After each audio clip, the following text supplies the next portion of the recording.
Drama serial रग जामिन इस बार अपने ही बेटे कामरान को मारने में इस बार नाकाम हो ही गया जब कामरान बच जाता है और उधर इल्जाम इस बार पुलिस स्टेशन जाकर जामिन सलार के ऊपर लगा देता है। पुलिस इस बार सलार को अरेस्ट कर ही लेती है। उधर जैन इस बार जो जामिन का साथ दे रहा था कोर्ट में जाकर वो सलार की और ईमान की साइड ले ही लेता है। आने वाली किस की मुकम्मल कहानी में आप सभी दोस्त देखेंगे। जामिन को इस बार भाग पड़ी गई कि वो कैसे भागे यहाँ से।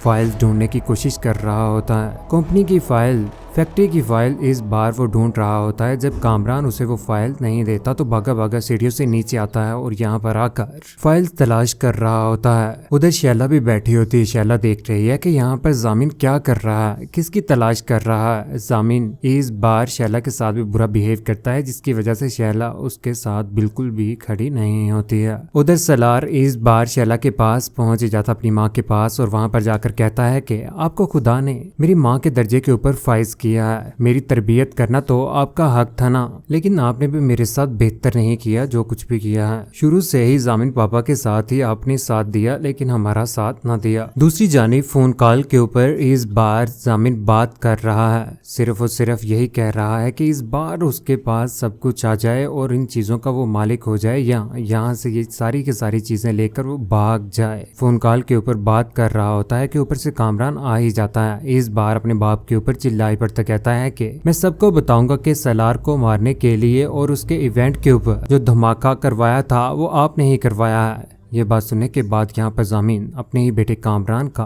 गिरबान पकड़ लेता है और कहता है कि मैं तुम्हारा बाप हूँ और ये बात मत भूलो कि मैंने तुम्हारा किस तरह से साथ दिया है। तुम्हारा बाप हूँ, ये बात रोज याद किया करो। गुस्से में आ जाता है। इस बार वो दोनों में आपस में जैसे ही लड़ाई होती है तो घर में भी सभी लोगों को ये बात पता चल ही जाती है, लेकिन यहाँ पर उसे धिक्का मार ही देता है। ऊपर छत से इस बार वो जैसे ही गिरता है तो यहाँ पर शैला, अदनान और सलार जो सीढ़ियों से भागता हुआ फौरन वहां पर पहुंच जाता है और देखता है कि यहाँ पर जमीन पर गिरा हुआ यहाँ पर कामरान जिसके सर से खून बह रहा होता है। उधर जामिन छत से देख रहा होता है कि ये आखिर हो क्या गया है। यहाँ पर सलार तो देख ही लेता है कि ये सब कुछ जो कुछ भी हुआ है ये जामिन नहीं किया और शैला भी ये सब कुछ देख लेती है। उधर फौरन नीचे आ जाने के बाद यहाँ पर जामिन इल्जाम सलार के ऊपर लगा देता है। कहता है कि ये क्या किया तुमने, छोटी सी चीज के लिए तुमने अपने भाई की जान ले ली। यहाँ पर समन भी ये सारा का सारा माजरा देख रही होती है, फौरन से गिरेबान पकड़ ही लेता है। यहाँ पर सलार अपने बाप को कहता है कि आप बाप नहीं आप बड़ा हैं जो अपने बच्चों को खा जाती है। यहाँ पर सारे घर वाले भी ये सारा का सारा माजरा देख रहे होंगे और फौरन से जामिन ये सारा का सारा इल्जाम तो सलार के ऊपर लगा देता है, लेकिन सलार जल्द से जल्द हॉस्पिटल में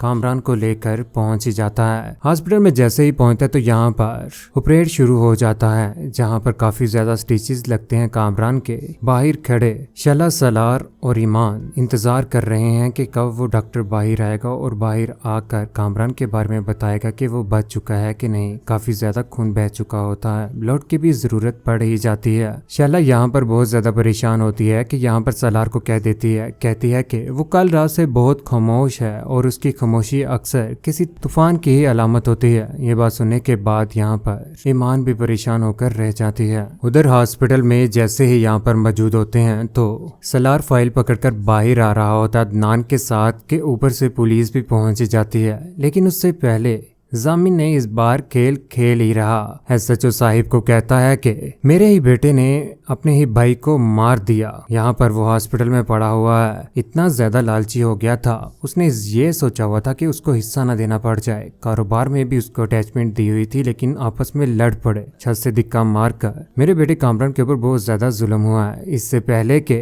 वो अपने गुनाहों का मसला किसी और के सर के ऊपर डाले, आप गिरफ्तार कीजिए उन्हें जितनी जल्दी हो सकता है। यहाँ पर पुलिस जैसे ही वहां पर पहुंचती है तो सलार यहाँ पर हक्का बक्का रह जाता है।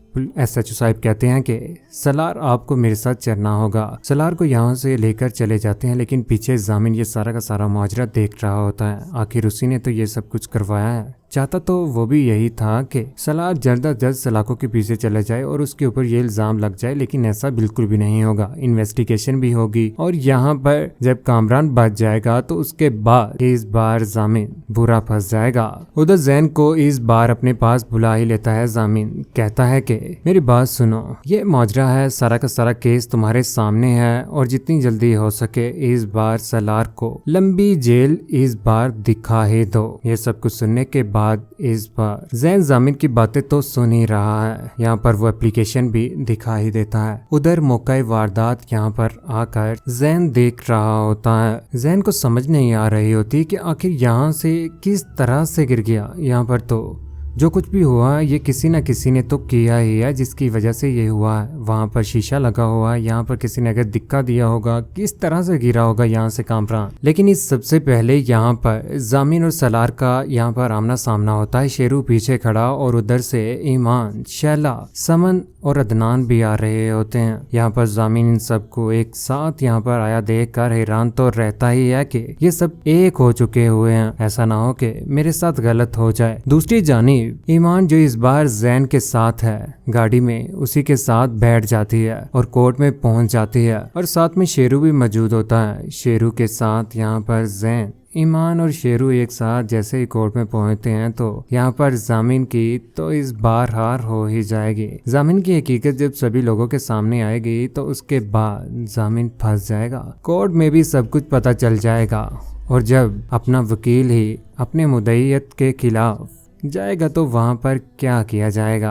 जामिन इस बार बहुत बुरा फंसने वाला है। जामिन के ऊपर अपनी बीवी को मारने का केस, यानी कि राहत का केस, सलार की मां का, और उसके बाद जब अपने बेटे के साथ भी जुल्म और उधर फैक्ट्री में आग जिसने लगवाई वो वाला केस भी, जहाँ पर जाहिद आकर साफ साफ कहेगा कि ये वही आदमी है जिसने मुझे जबरदस्ती मारा था, और वो वीडियो भी सलार सामने लेकर आ ही जाएगा, जिसके बाद जामिन फंस कर रह जाएगा। जामिन सलाखों के पीछे चला ही जाएगा। इस बार माफी तो शैला ने मांग ही ली, लेकिन शैला का भी तो कसूर है ही, जिसने अपनी दोस्त राहत को फंसाकर अपने शोहर जामिन के साथ उसकी शादी करवाई सिर्फ और सिर्फ पैसे की ही वजह से, जिसके बाद उसके साथ इतना ज्यादा जुल्म किया। उसी के बच्चे को वहाँ पर पेट्रोल गिराकर लाइट गए हुए हाथ में मोमबत्ती पकड़ाकर धक्का मार देते हैं कि मोमबत्ती नीचे गिरती है तो वहाँ पर उसकी माँ भी मर ही जाती है। ये सारा का सारा जुल्म जब जामिन के ऊपर पड़ेगा तो जामिन हक्का बक्का हो जाएगा। कौन कौन चाहता है कि वाकई ही जामिन को सलाखों के पीछे जाना चाहिए और कामरान को बच जाना चाहिए, ताकि वही तो एक सबूत है जो जामिन को इस बार झूठा साबित करेगा। जामिन के ऊपर इतने ज्यादा केस हैं कि उसे तो सजाए मौत होकर ही रहनी है। इतने ज्यादा लोगों की जान ली है उसने। जामिन का बुरा अंजाम कौन कौन देखना चाहता है, और जिस तरह से जैन ने इस बार ईमान का साथ दिया, सलार भी इस बार जैन के साथ दोस्ती कर ही लेगा। आप सभी दोस्तों की क्या राय है नीचे मैसेज में अपनी मोहब्बत भरी राय के साथ जरूर कीजिए। चैनल को सब्सक्राइब करने के बाद बेल का बटन जरूर दबाइएगा। अपना ख्याल रखिएगा, दुआ में याद रखिएगा। अल्लाह हाफिज।